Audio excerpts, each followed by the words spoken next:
everybody. Thank y'all for being here. This is the first recruitment info session for Texas 4000 for Cancer, so thank you for being here. We are recording this session up here, not y'all, so just so you know though, so we can put this out on the website for everybody else. This is pretty informal, though since we are recording, if you could write any questions you might have down, because there is a lot we're going to cover, and there's new things for this year, and we'll give you a chance to answer questions at the end. We've got some members of the 2025 RIDE team here who will share their experiences and you can ask questions of. But my name is Dr. Beverly Hamilton. I'm the Executive Director of Texas 4000 for Cancer. As we'll talk about in a few minutes, it's Texas 4000 is actually three things. It's a nonprofit, it's a student organization, and it's the RIDE team. So we'll talk about those in just a minute. This is the first year for the student organization, so what you probably heard of is the RIDE team. It used to be the student organization all on its own. So if you haven't already signed in, this is so we can keep you up to date on deadlines, reminders. Also just helps us keep track of like how many people are coming to which session at one time, at each time. So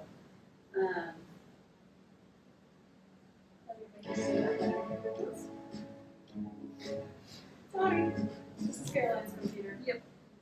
Where do I? Yeah. You just use you can either get your cursor over to that window and click, or you can use the arrows. I don't see it. It goes the opposite direction, you would think, because the. Oh, was it? Oh, there you go. Okay. All right. This is a lot. These slides are online, and we can also send them out. We just added them today to our Apply to Ride sites. So we'll cover all of these things. So, as you might see from our signs here, Texas 4000 mission is to cultivate student leaders and engage communities in the fight against cancer. We're going to talk about the three main pillars of hope, knowledge, and charity.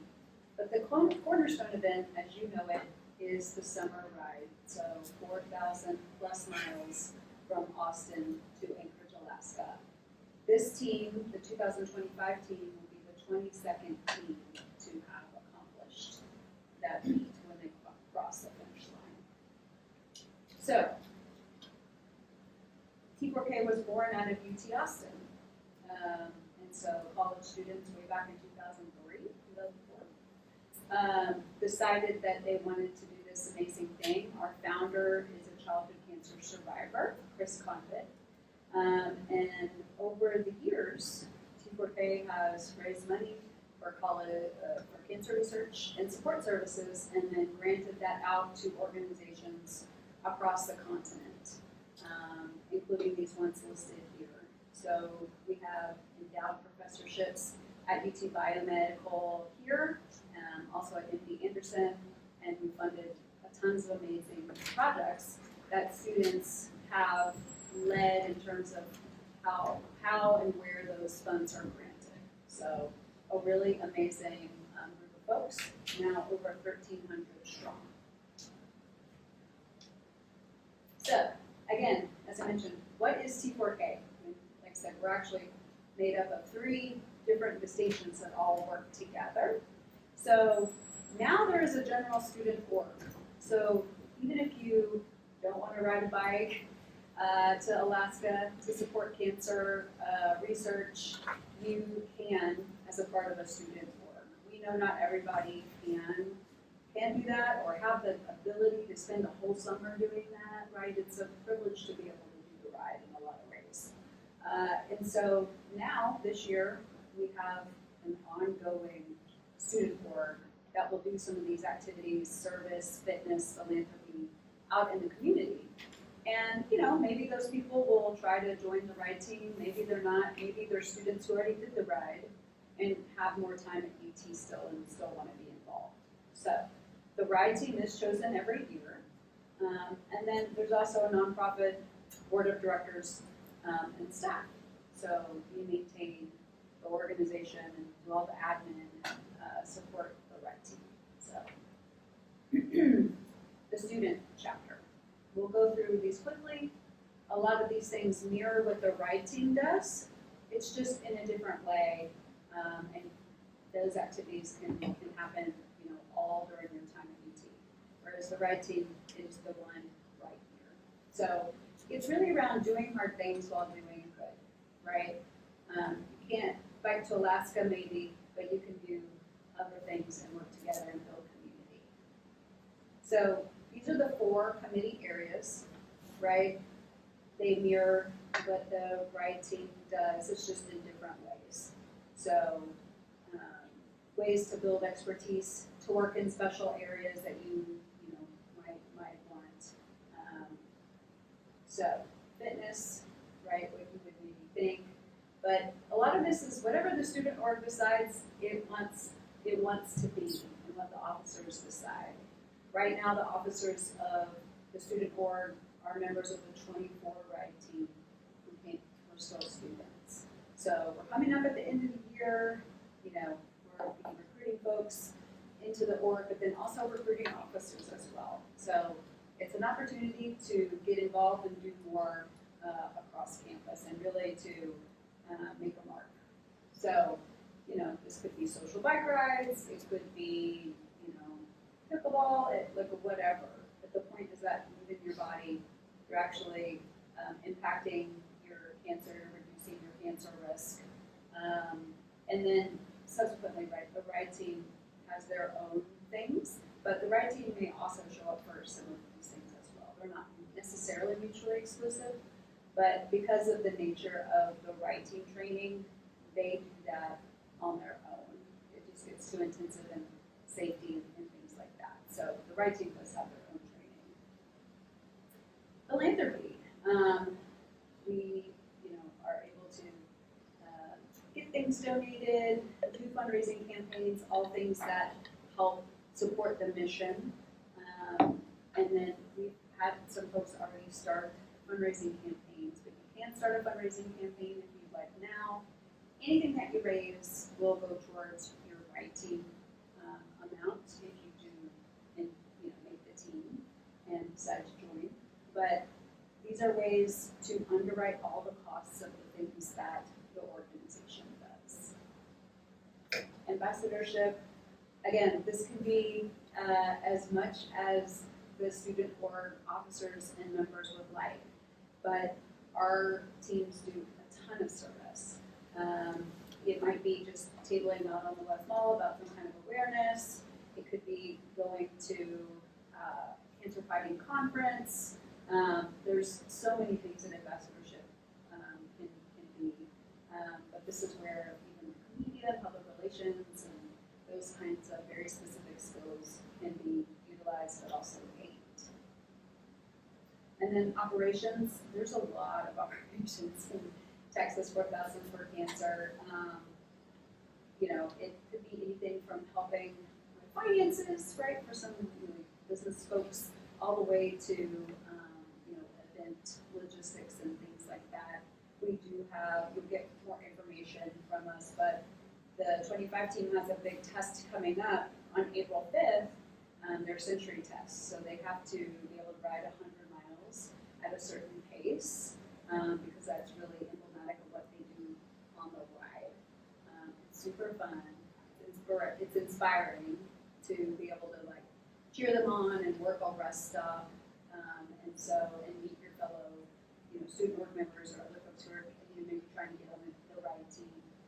So we'll send you more information about that. And we'll see these guys huffing and puffing of this. Again, students are the leadership roles and work, in conjunction with us. This is something I want to do. And if the team decides, or the student work that wants to do this, that's cool. But I think it would be great to do something that is not a bike ride, but there's something that's a challenge component to being a part of the student work, so that you have something you work towards, and maybe, I don't know, earn a badge. Maybe it's 400 miles or something. I don't know, but this is something that if we do, could be like a signature program to to partner with so many other student orgs and groups that are doing amazing things across our campus. So anyway, what's great about all of this is there's just room to do and room to dream. So it's going to be cool.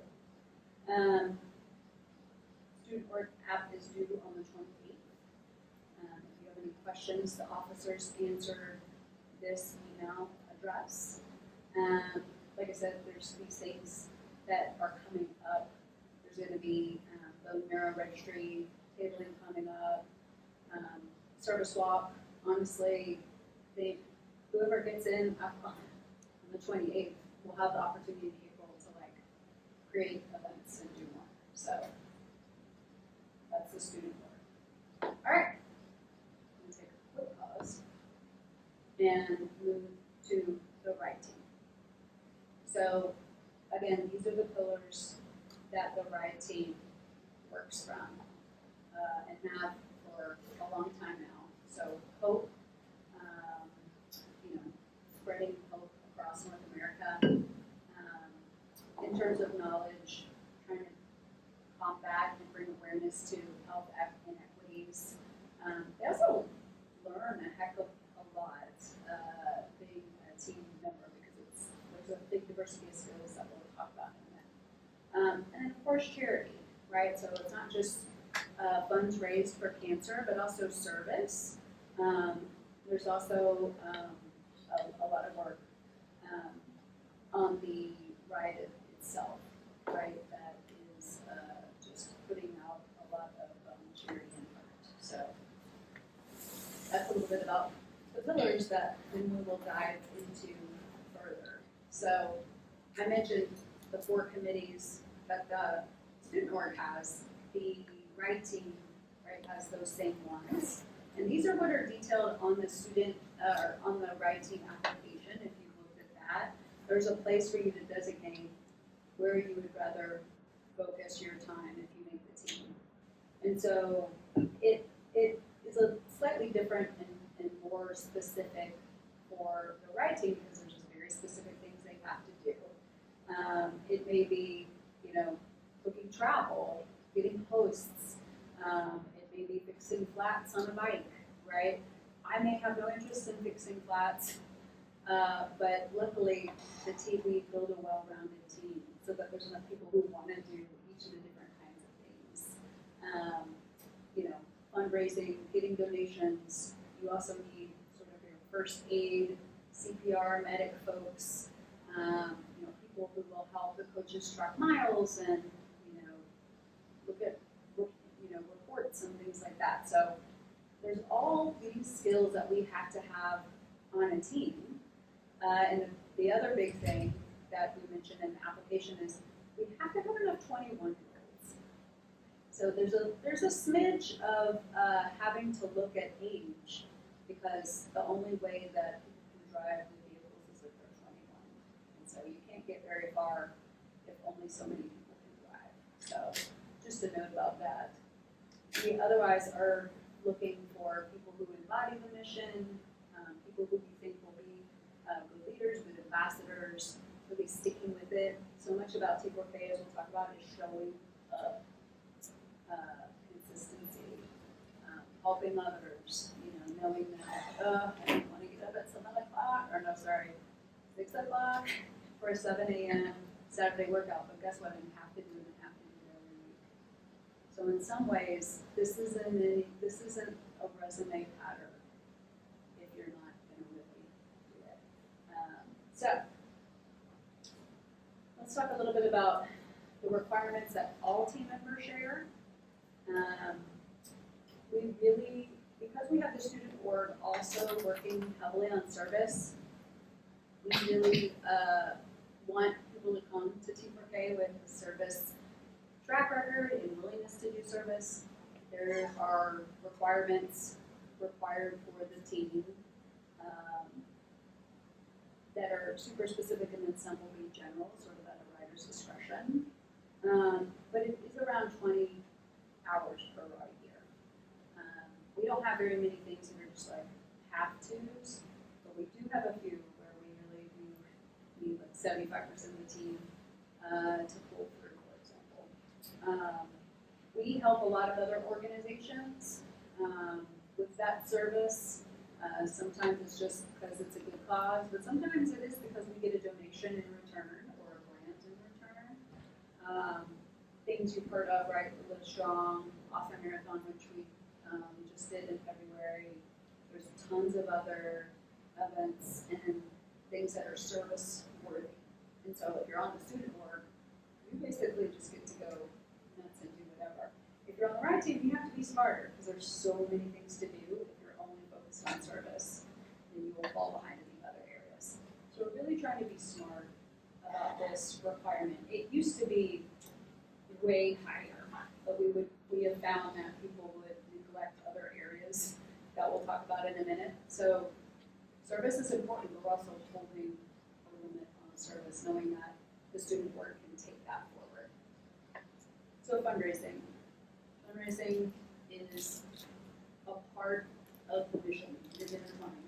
So the reason why Texas 4000 for Cancer was founded was to give money to cancer research. So back in the day, it was $4,500, and it was that fundraising requirement for a long time. Well, you know about inflation and the way that all works. $4,500 is not $4,500 today. So now we raised for the 25 team into 5,000. I'm gonna start getting back on track, and we just can't. We gotta move it to the appropriate number. So 7,500 is 400 or 4,500 adjusted for inflation. And there's lots of ways to raise money.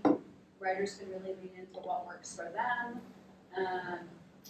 All of these things, selling merch through fundraisers, bucketing, the buckets with candy, you know, we provide a lot of things, even like tabling kits, different things for writers to go raise money. I'm curious, front row, what has, I guess for y'all been the most enjoyable ways to fundraise for y'all? The most successful for me was like doing like a bake sale at my church because it was like an entire community of people that I could like directly address and like let know about this who I wouldn't have been able to really like reach otherwise. And it was also a community that I was like comfortable with and knew me like from like growing up. So that was really successful and it was really enjoyable because a lot of people really wanted to get involved.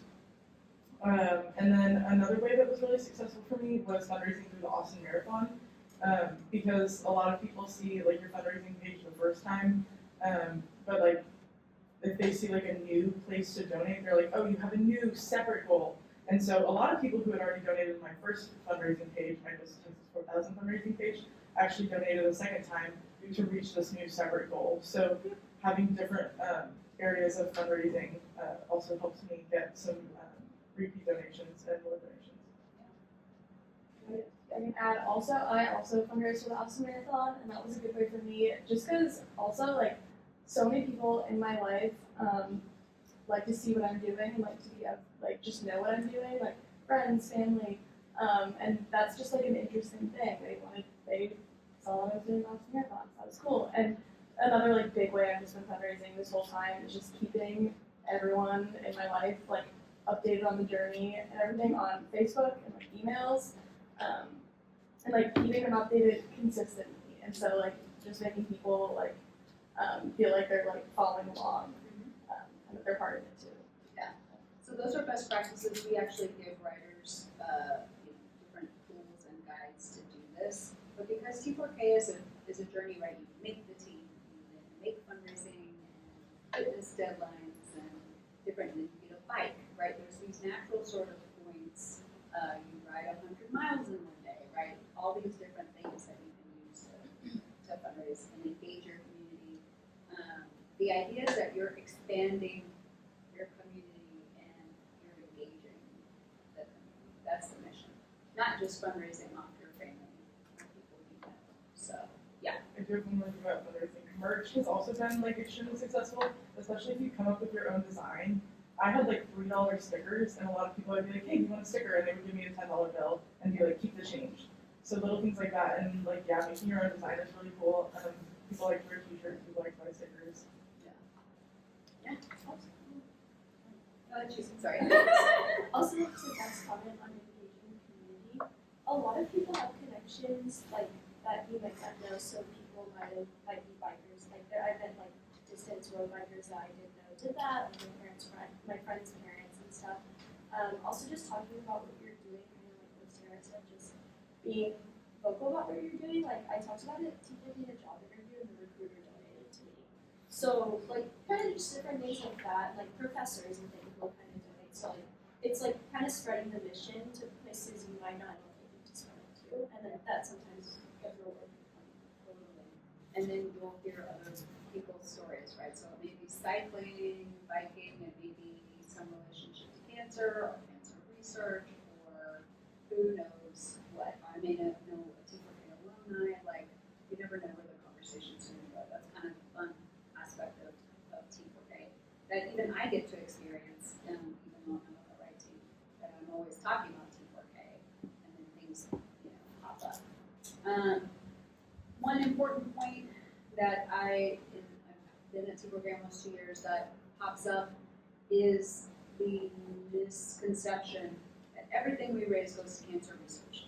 Lord, I wish it were the case. But bikes are expensive, insurance is expensive, it's just a costly endeavor comparatively. And one thing that I've done in my time here is try to whittle down the things that don't make sense in terms of expenses, and to try to do everything a little more smartly.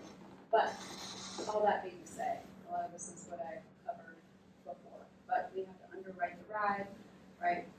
The staff, we work on getting sponsorships, we work on getting alumni to give, we work on other sources of funding to help underwrite the team. So training, you don't have to be a cyclist to join, but it helps.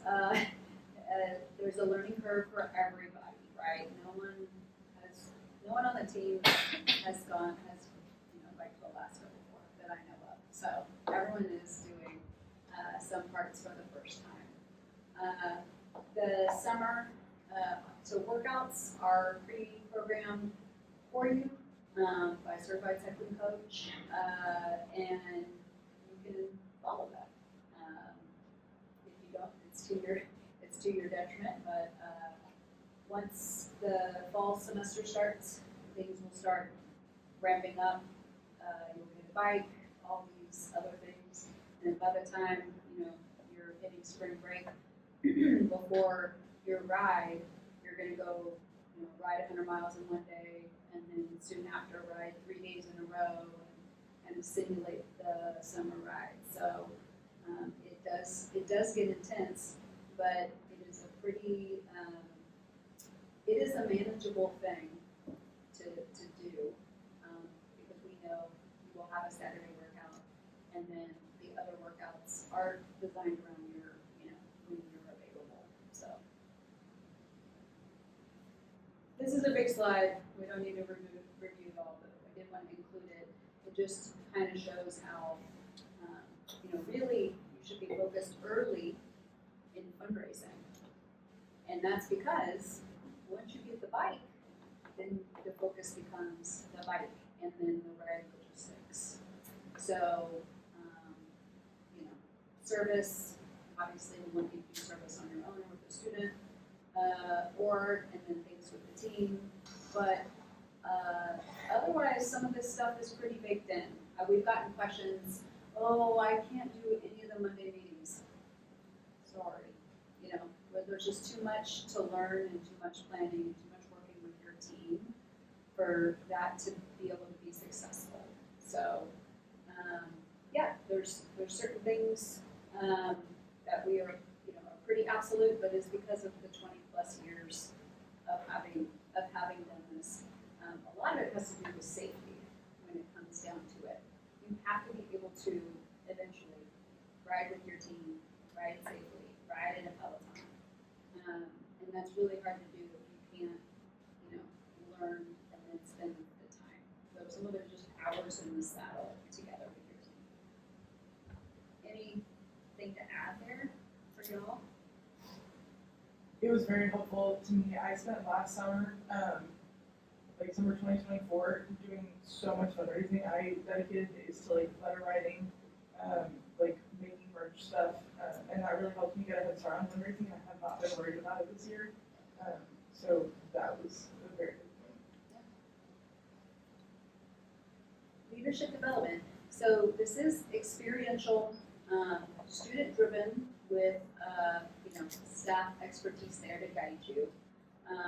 One thing that is different for this team than previous years is everybody has a leadership role that is defined. So there's a lot that everybody on the team has to do and pitch in, but there are also chair roles. You'll see some of them listed down there. They tie to those 4 committees, right? So some of them are logistics, some of them are more philanthropy, some of them are community engagement, and some of them are fitness and health and safety. There's more detail in the application on those. But you have to be able to work with a group of people over 2 semesters, and then planning quite a bit, training quite a bit, and then live with them and travel in a car with them for 70 days, right? So I don't care who you are, you will be tested. You will both get a lot, but you will also be giving a lot, and you will be tested. So, these are a lot of the things that we are looking for, but you will also develop as members of Texas 4,000 Cancers Right Team.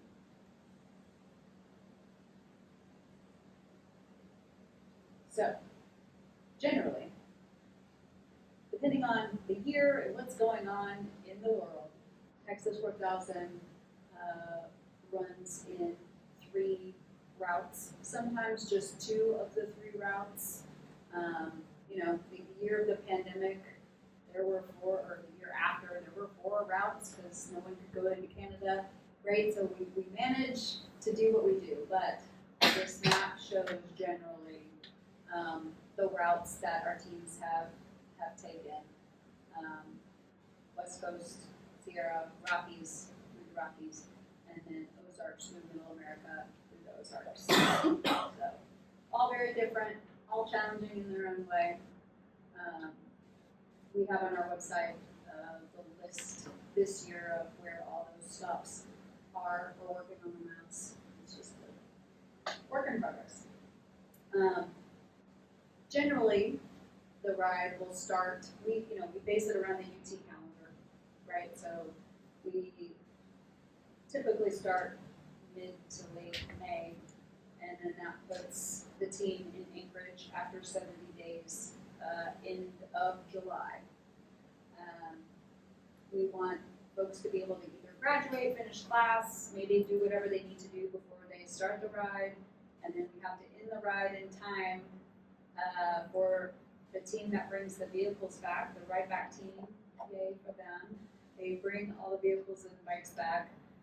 They have to get back before the fall semester starts. So that's why everything is programmed the way it is. It's around 80 miles a day. It's very prescribed. There's, X number of rest days, X number of days where you will be driving or in a vehicle as opposed to biking, right? So we look at that for everybody. But part of the days, either rest days or when you're going through, we'll be visiting cancer research organizations, sometimes hospitals, hopefully granting out money depending on what the previous team decided. You may give community presentations, of course you're going to visit with host families and community members. One morning you may ride out with a cycling team that, rides with you as you're exiting out of town. There's all sorts of days or different types of days. So in terms of how it all works, this is what the leadership roles tied to. All this stuff has to happen, right? Have to get posted, right? So 70 days of posting times 3 routes is how many days? 210. I know I can't do that, but that's a lot, right?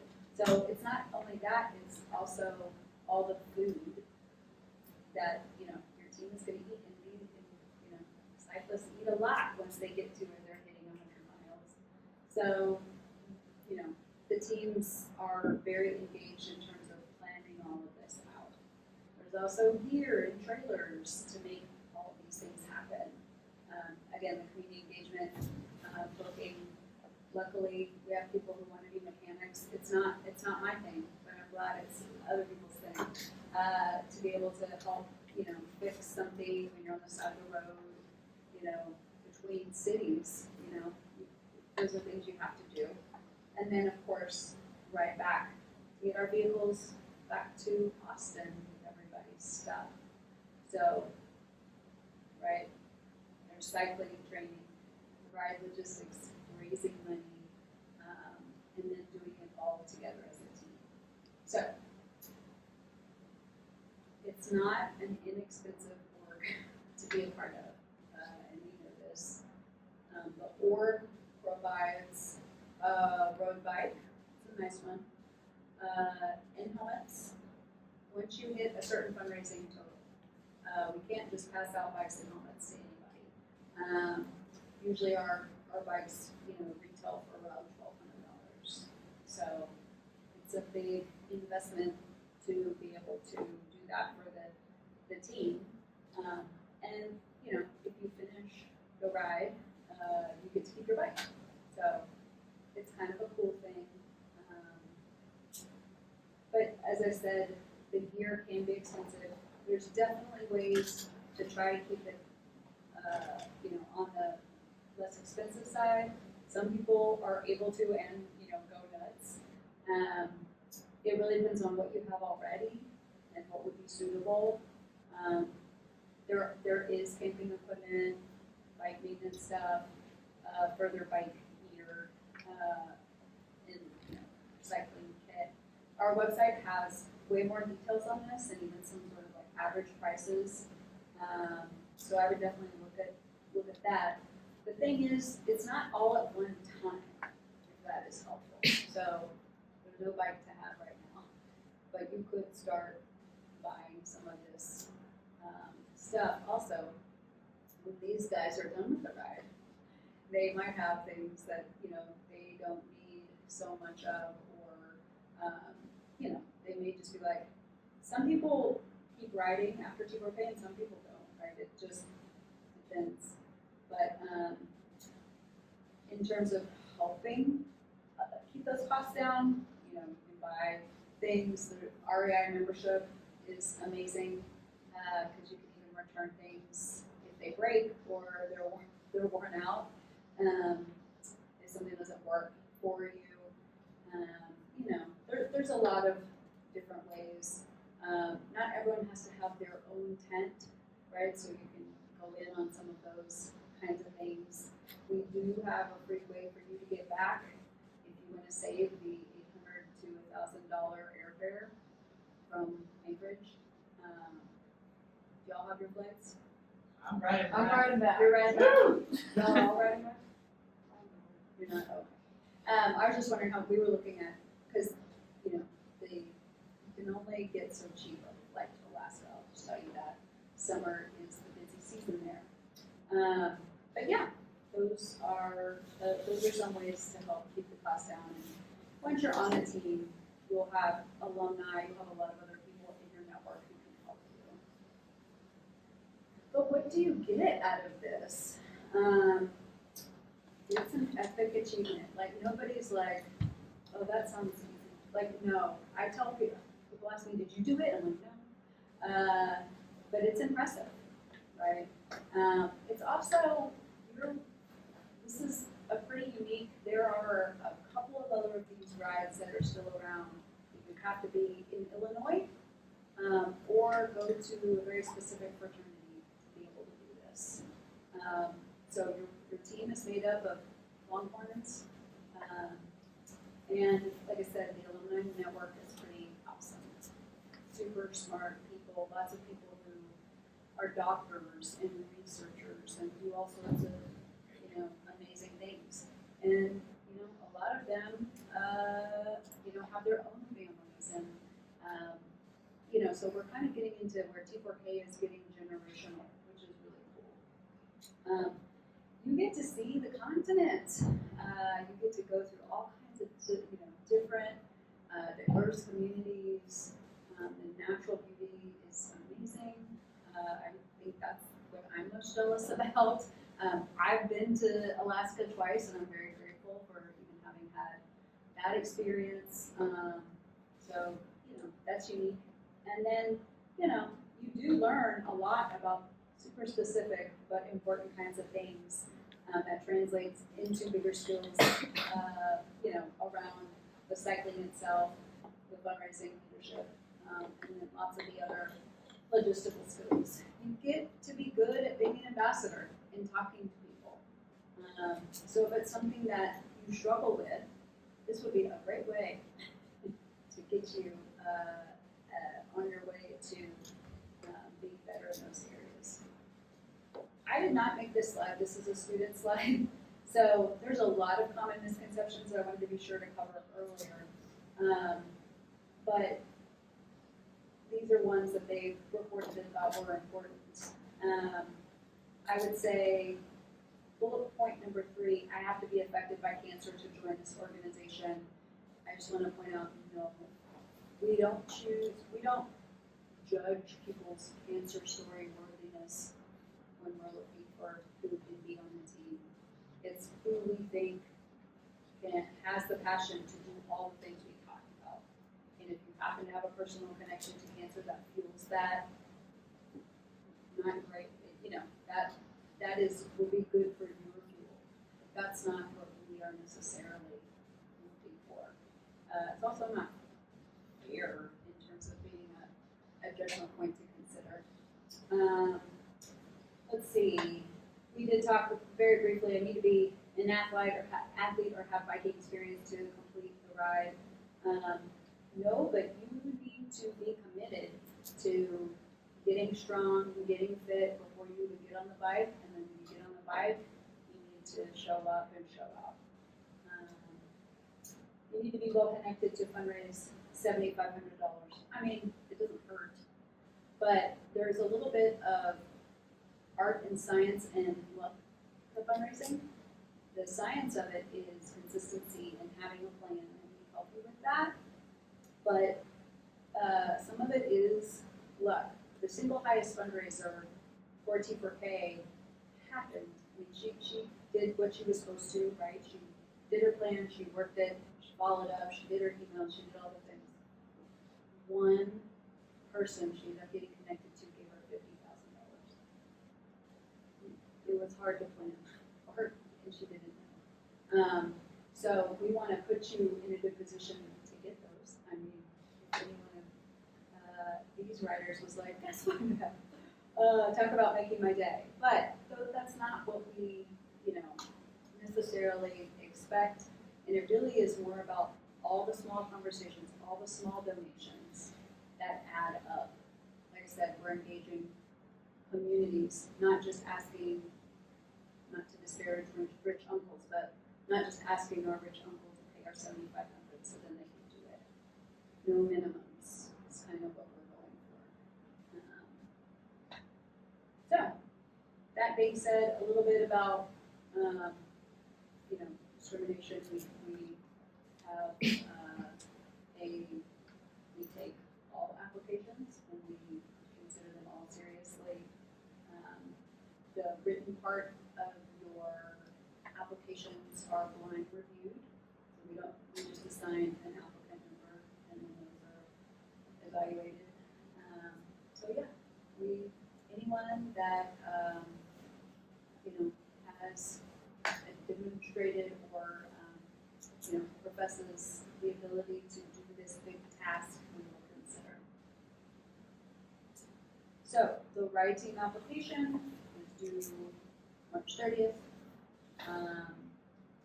We will communicate with everybody regardless of, you know, if you move on in the application process or not. We'll know what's going on. But April will be the next steps.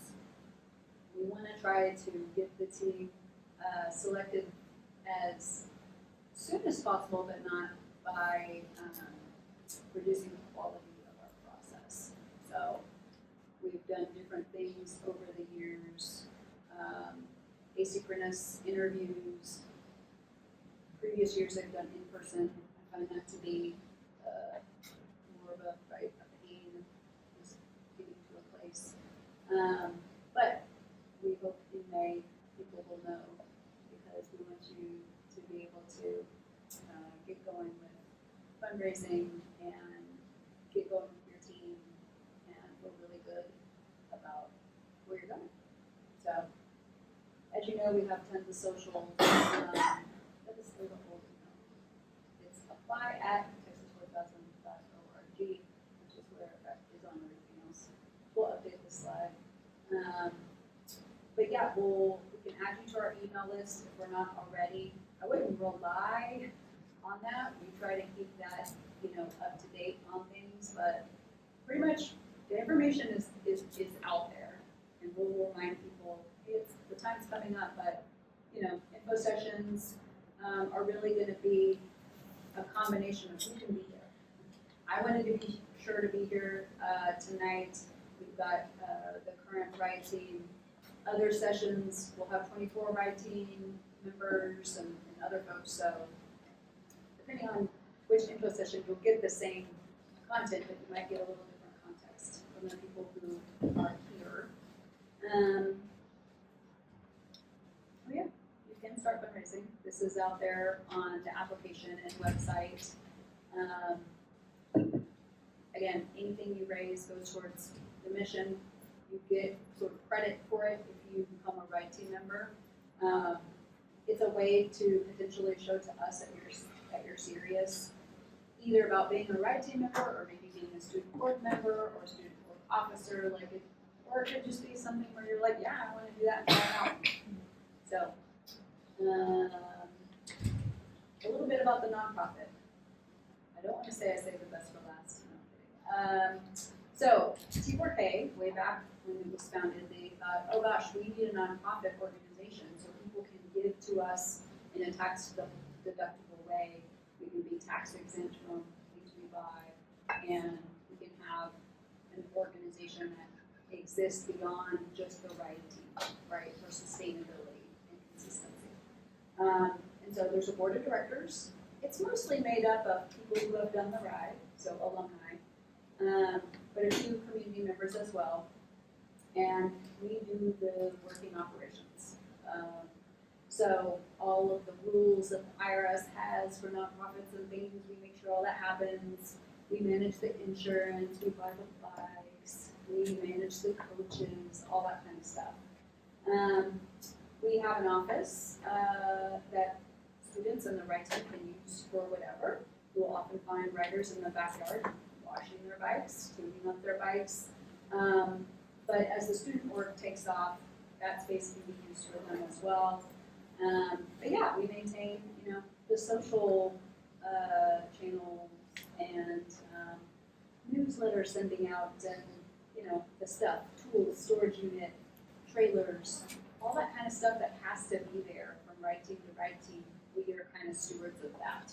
So that's a little bit about us. This is the 2014 in their 3 routes from last summer. All of the routes have their own Instagram that are run by the students on that route. So follow each of those. They reshare our content. They have a ton of stuff. That way you can really get the writer perspective. In a little more detail about each route, which is cool. Beautiful pictures often. So yeah, any questions? See, that's the right email address, that one. That's also our link tree, right, which we rotate to have all the important things together. But I will